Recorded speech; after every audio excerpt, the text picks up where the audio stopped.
This here is the Kampfpanzer 07P, and this thing is going to be available for people to pick up in the latest assembly shop, which is the same as how you were able to say get the line earlier, where you trade a whole lot of resources to acquire this vehicle.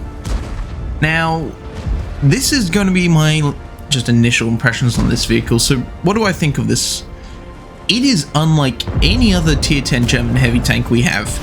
This thing, for all intents and purposes, is a chunky leopard. I think that's probably the most apt description you can give for this thing. It's a chunky leopard. Now, why do I say that? So you can see here I'm playing up front on a ridgeline. That's not something I would typically be doing in German heavies because well, they're quite slow. You can see where that E100 is, for example.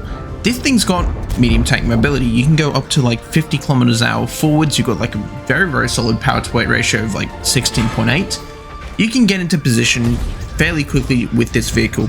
Now, it doesn't have, like those other German heavies, it doesn't have the big alpha damage, either being 560, 750. This, similar to the Leopard, has got a 410 alpha damage gun, which is 10 less than what the Leopard gets. But what that means on this vehicle in particular is you have a very fast reload for a heavy tank. You got 9 seconds reload here with a 1.6 aim time and 0.32 dispersion. This thing is incredibly accurate, especially for a heavy tank. So being able to snipe people at long range is quite doable. Now, in the background here, you've got gameplay. Before that was a little bit of me before I got smashed by artillery.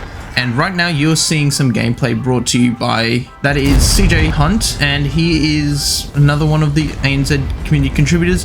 Absolute fantastic guy, and I'll leave links down below in the description so you can go check his stuff out. But he's playing this here, especially on Live Oaks. Forgot the map name there for a second, and he's going to have a bit of a round here.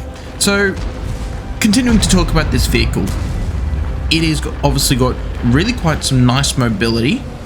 It's comparable to, say, like an Object 277 compared to something like a Chieftain, for example. This is able to get into position fairly quickly. It's got a very nice gun that's very consistent at, say, shooting on the move, doing long range sniping, and it's just very solid to keep. While obviously the main objective for you in this vehicle is you want to be continuing to fire your gun as often as you possibly can, and you can do quite well with that. Now, where does this tank kind of fall down? For me, it falls down namely in the armor. The armor of this thing, it does work, especially when you try and get yourself into a held down position, but it's not reliable.